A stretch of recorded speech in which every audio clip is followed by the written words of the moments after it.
নমস্কাৰ বন্ধু বান্ধৱীসকল, আজি আপোনালোকৰ বাবে বহুতেই গুৰুত্বপূৰ্ণ খবৰ লৈ আহিছোঁ।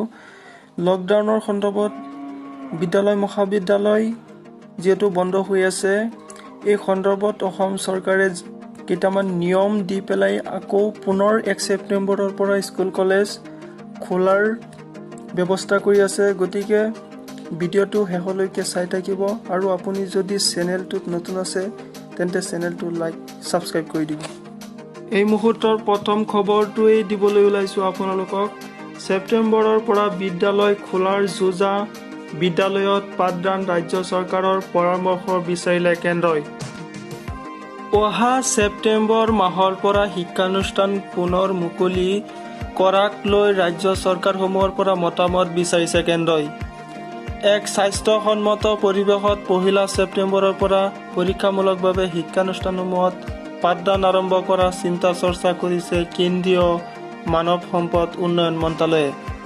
প্ৰথম পৰ্যায়ত 10ৰ পৰা দ্বাদশ শ্ৰেণীলৈ আৰু তাৰ পাছত পৰ্যায়ক্ৰমে অন্যান্য শ্ৰেণীসমূহৰ বাবেও মুকলি কৰা হ'ব শিক্ষানুষ্ঠানসমূহ। ইয়াৰ বাবে ৰাজ্য চৰকাৰসমূহৰ পৰা বিচৰা হৈছে মতামত আৰু পৰামৰ্শ।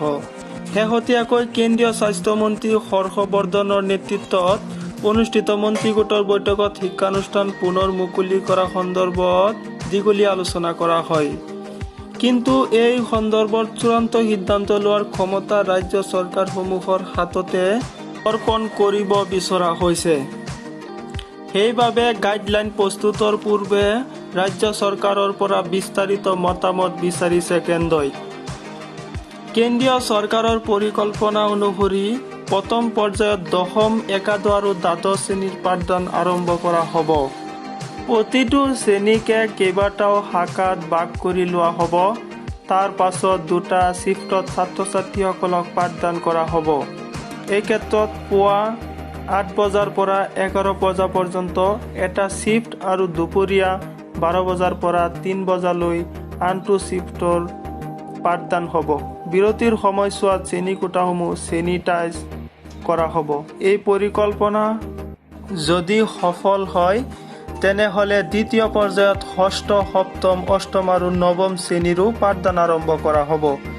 মন্ত্ৰী গোটৰ বৈঠকত 1মৰ পৰা 5ম শ্ৰেণীৰ পাঠদান এতিয়া আৰম্ভ নকৰাৰ সিদ্ধান্ত লোৱা হয়।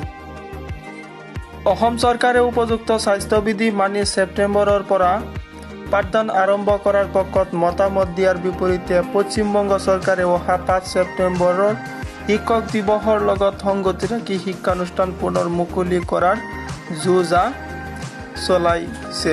দেশখনৰ বিদ্যালয়ত ছাত্ৰ-ছাত্ৰী বহা ডেস্ক বেঞ্চসমূহৰ মাজত কমেও 2 মিটাৰৰ ব্যৱধান ৰখা হৈছে। কিন্তু ভাৰতৰ প্ৰেক্ষাপটত বিদ্যালয়সমূহৰ দুৰ্বল আন্তঃগাঁথনিলৈ চাই এয়া কিমান দূৰ সফল হয় সেয়া শিক্ষানুষ্ঠান পুনৰ মুকলি হ'লেহে দেখা যাব।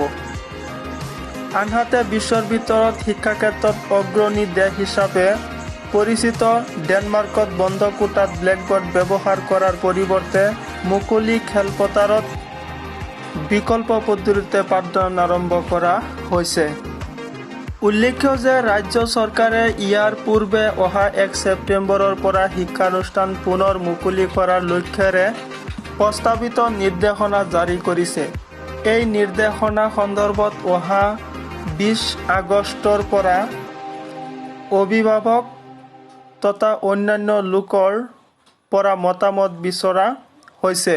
তাৰ পাছতেই শিক্ষানুষ্ঠান পুনৰ মুকলি সন্দৰ্ভত চূড়ান্ত সিদ্ধান্ত প্ৰকাশ পাব।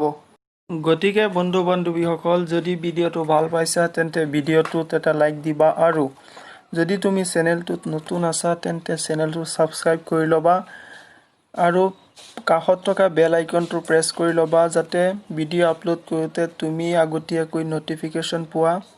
এই চেনেলটোত কেৱল স্কুল, কলেজ, মহাবিদ্যালয়ৰ আৰু শুদ্ধ সত্য নিউজ পোৱাৰ বাবে চেনেলটো ছাবস্ক্ৰাইব কৰি ৰাখিবা। ধন্যবাদ।